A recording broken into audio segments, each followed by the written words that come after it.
All right. Hi. We might be dead. We're going to make a movie. Hello, I hope we can see this.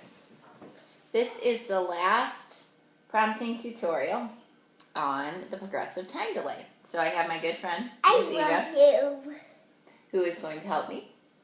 We are going to, our target skill will be identifying capital and lowercase letters, which is something that Eve is working on anyway. So hopefully you have your PowerPoint slides up in front of you.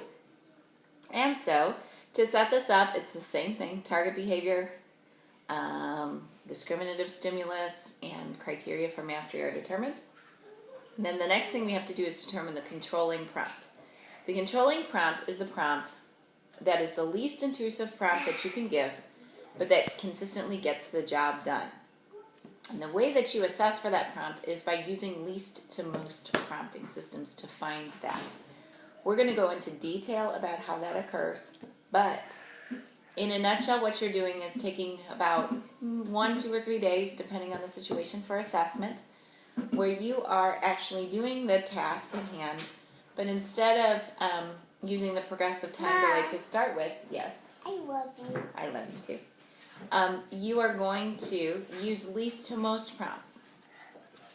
So what you would do is, given this skill, you're going to pull out the prompts again that are appropriate for the student in the skill, order them from least to most, do this skill over several days, using least to most prompts and marking on your data what prompt is getting the child to respond. Once you have all of the data that you have collected, Mama. I know you are. Remember I said I had to talk a little bit? Okay. Then you're going to add up how many times each prompt was recorded, so that you can see which prompt got the highest number and is the least intrusive. That's good. Okay? Once you find that, so say like I used a direct verbal, and a gestural, and some kind of physical and whatnot. And after I did all that for 2 or 3 days, I added it up and I found that direct verbal got the job done 14 times, and a gestural got the job done 16 times, and a physical got the job done 7 times. Well, I'm looking at that, figuring out, it's between the direct verbal and the gestural. The direct verbal is the less intrusive one. I'm going to go with that one as my controlling prompt. We're going to do more of this on Tuesday, so if this is unclear to you, hopefully it will be clear when we do it together. So for the purpose of this, again, the target behavior is identifying capital and lowercase letters. The discriminative stimulus is that I show her a card that has a letter on it, like that, and ask her, what is this? What letter is this? What am I showing you? And having her respond. I'm going to pretend like I've done an assessment using least to most prompts, and my controlling prompt is, I actually give her the answer. It's a model prompt where I would show her this and say, what is this? L. And I'm going to prompt her immediately. Okay? Remember, the progressive time delay starts as a stimulus prompting system, and then it moves to a non-stimulus prompting system. So what you're going to see me do for a little bit is I'm going to show her the card, and I'm going to prompt her immediately. That's called a 0-second delay.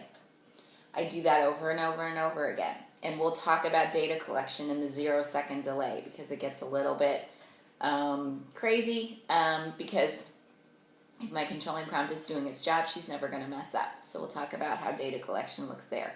But she meets criteria, and then we move back to a little bit of wait time. Usually I like to do 2 seconds. So I will show her the card, wait 2 seconds. If she gets it within the 2 seconds, she gets a plus for her data.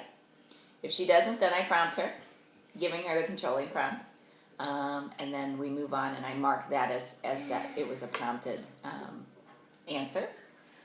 Once we meet criteria at the 2-second delay, then I'm going to back the delay off a little longer. So I might be waiting 4 seconds or 5 seconds. I usually, for a typical kid, I will do 0 seconds to 5, then maybe 7 or 8 seconds if I need to, but usually after I've increased to 5 seconds, then they're pretty much doing it on their own. I So love my mom. she loves her mama. So now we're going to do it. Are you ready? Uh-huh. Okay. So I'm going to show you, remember I told you I'm going to show you the letter and I'll give you the answer to start? Okay. Okay, you ready? Uh-huh. What is this? S. S. Good job. What letter is this? V. V. Good girl. What letter is a W? Now in my data, do you see how she's anticipating? That's how you take data at a 0 second. If I see that she's saying it with me, that gets a plus. If she says it after I prompt, she gets a minus.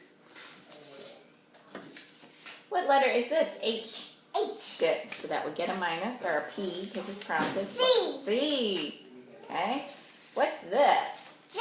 J. Good. So we do that over and over and over again, and I would rack up my data until she met criteria, whatever criteria I set.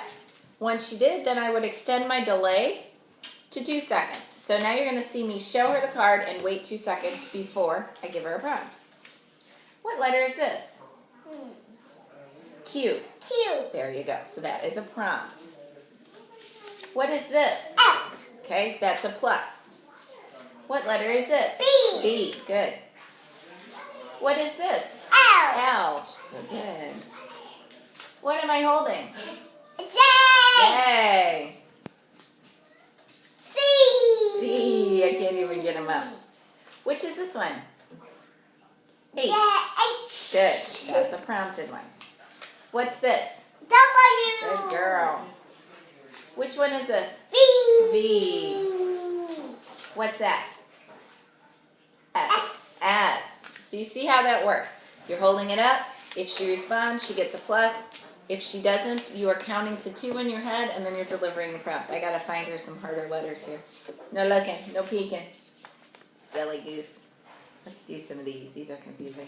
Now I'm going to extend. She meets criteria. We're going to extend to 5-second prompt. It works the same way. I show her the card. I ask her, what is this?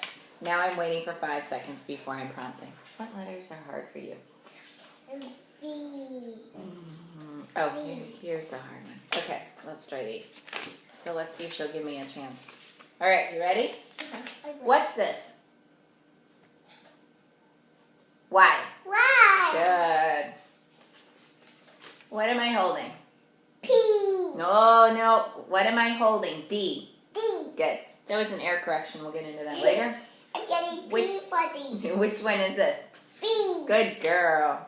What's that? Z. Z. Oh my goodness, I have to think of something that you don't know. What is that? E. Hey, E starts with Eva. E starts with Eva. That's right. Which one is that? G. G. Good girl. So you see how that works. Once she meets criteria with that, then you can extend if you feel the need to 7 or 8 seconds, and then independently. But usually if a child can go 0 to 5, we're pretty good. For kids who have more significant disabilities, you might need to back up a little further. You hold that while I tell her? Okay. We are about done. Do you want to say anything to your fans out there? I will my mama. Can you do the Rapunzel thing when you make a promise? I promise. And when I promise something, I never, ever break that promise. She never ever breaks that promise. So you better watch out, right? Okay, high five. Awesome, girl. Now let's do this one. Okay, let me turn this off.